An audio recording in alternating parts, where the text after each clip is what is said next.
everyone, welcome back to my channel.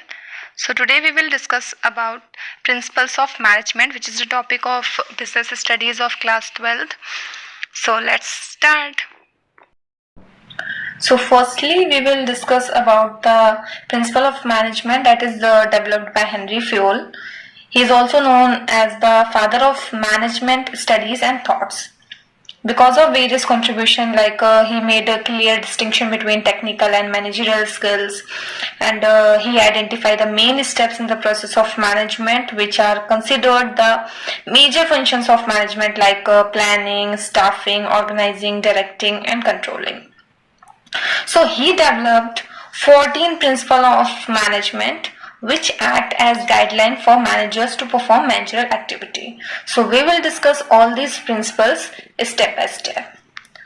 So let's start with the first principle, that is division of work.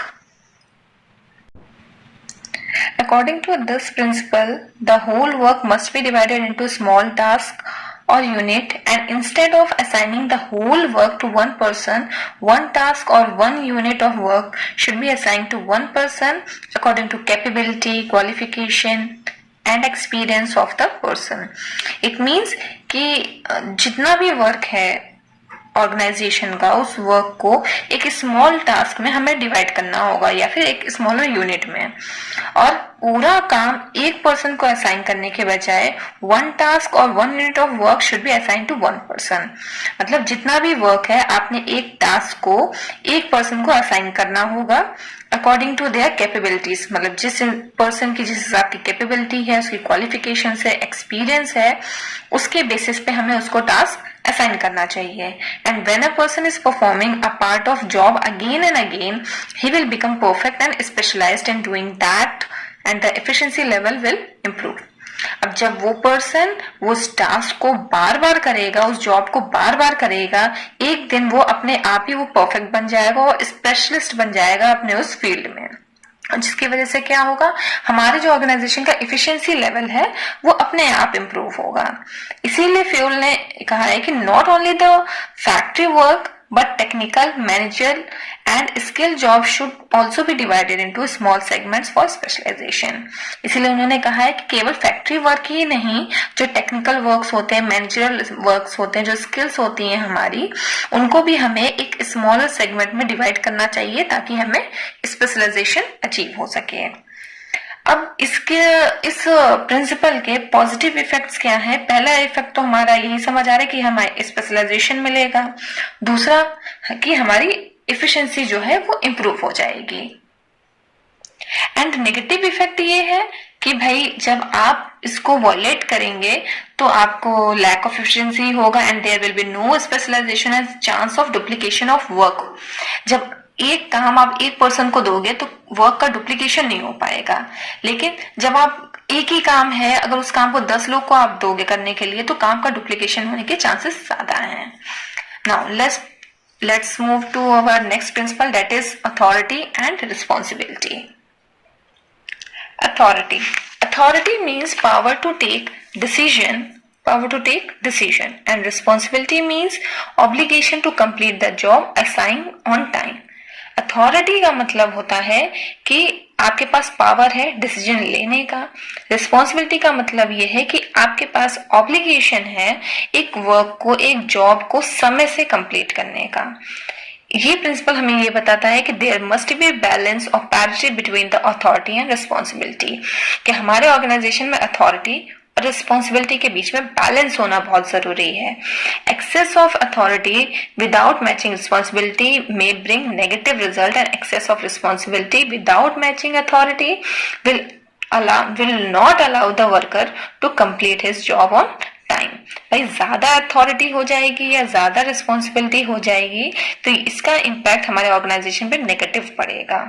N organisation should build safeguard against misuse और abuse of managerial power. और जो organisation है उनको एक safe guard बना के रखना चाहिए ताकि कोई भी पर्सन अपने मैनेजरियल पावर पावर का मिसयूज ना कर सके। And a manager should have the right to punish the subordinate for wilfully not obeying the legislate order but only after sufficient opportunity has been given to subordinate for giving his और her argument. एक manager को right तो है कि अपने subordinates को punish कर सके अगर कोई भी ऑर्डर वो ओबे नहीं कर रहा है तो, लेकिन आप तभी तक उसको पनिश कर सकते हो, तभी आपको राइट है जब तक आप उसको एक सफिशिएंट अपॉर्चुनिटीज ना दे सको।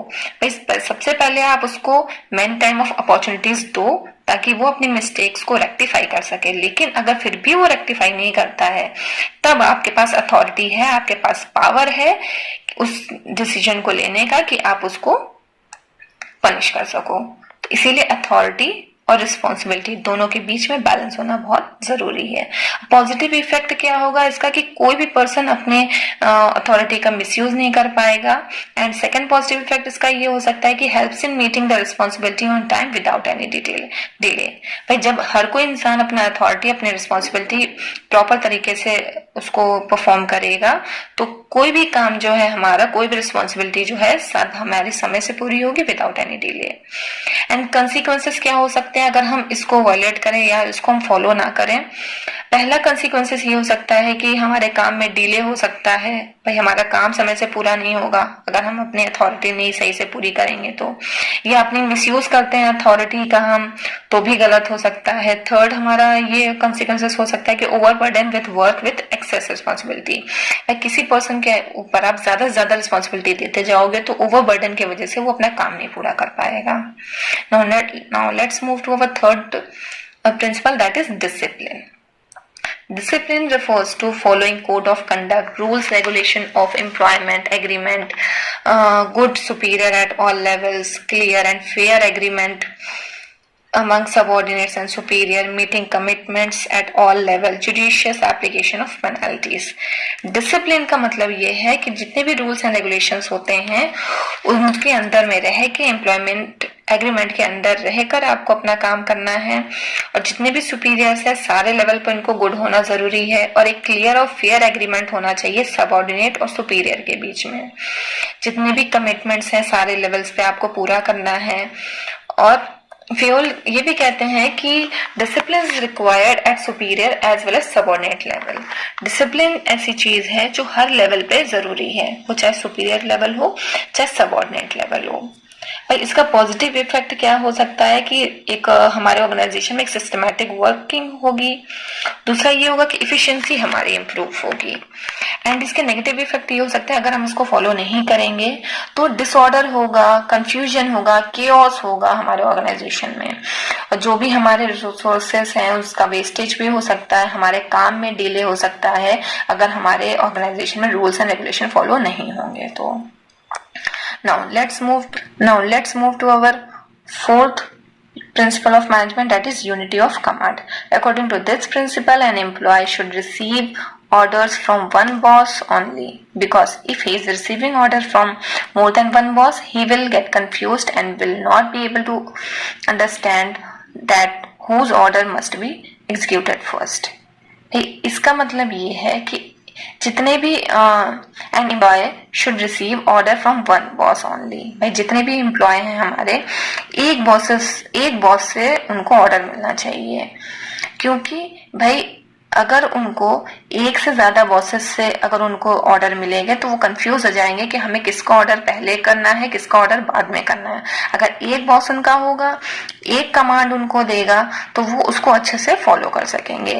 इसका पॉजिटिव इफेक्ट ये हो सकता है कि भाई कोई कंफ्यूजन नहीं होगा सबऑर्डिनेट्स के माइंड में, और कोई ईगो क्लैशेस नहीं होगा, हमारी इफिशिएंसी, हमारी इफेक्टिवनेस इंप्रूव होगी वर्किंग में। और अगर हम इस प्रिंसिपल को, यूनिटी ऑफ कमांड को फॉलो नहीं करेंगे तो कंफ्यूजन हो सकता है माइंड ऑफ एम्प्लॉयज में, and subordinate will get chance to escape from his responsibility by giving excuses। जो सबऑर्डिनेट्स हैं एक्सक्यूजेस दे के अपने रिस्पॉन्सिबिलिटी से escape हो सकते हैं। ईगो क्लैशेस हो सकता है सुपीरियर्स के बीच में। भाई जहां 10 बॉसेस होंगे वहां पे ऑब्वियस ही बात है कि उनके ईगोज के बीच में क्लैशेस होगा ही होगा, लेकिन जब वन बॉस होगा तो वहां पे कोई ईगो की जरूरत ही नहीं है फिर, और डिफिकल्ट होगा हमें डिसिप्लिन बनाने के लिए। ठीक, now let's move to our fifth principle, that is unity of direction. According to this principle, one unit means one plan. एक यूनिट एक प्लान.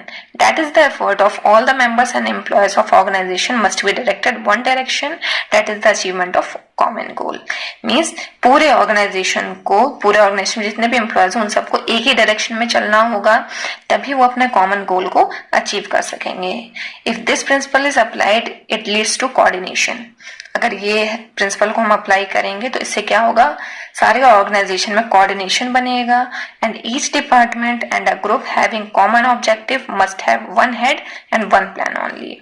जितने भी डिपार्टमेंट्स हैं, जितने भी ग्रुप हैं, उनका एक कॉमन ऑब्जेक्टिव होना चाहिए, वन हेड और वन प्लान होना चाहिए.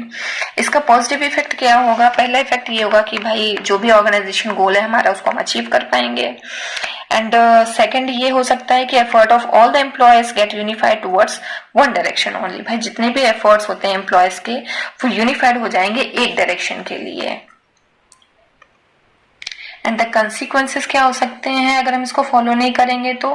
भाई हमारे ऑर्गेनाइजेशन में कोऑर्डिनेशन नहीं होगा, वेस्टेज ऑफ एफर्ट्स होंगे, रिसोर्सेज का हमारा वेस्टेज होगा, क्योंकि जब सब अलग अलग डायरेक्शन में काम करेंगे तो हमारे रिसोर्स का ऑब्वियसली वेस्टेज होगा, सबके एफर्ट्स भी वेस्ट जाएंगे. अगर सब एक डायरेक्शन में एक प्लान में काम करेंगे तो हमारा रिसोर्स सही जगह पे लगेगा, हमारे एफर्ट्स सही जगह पे लगेंगे.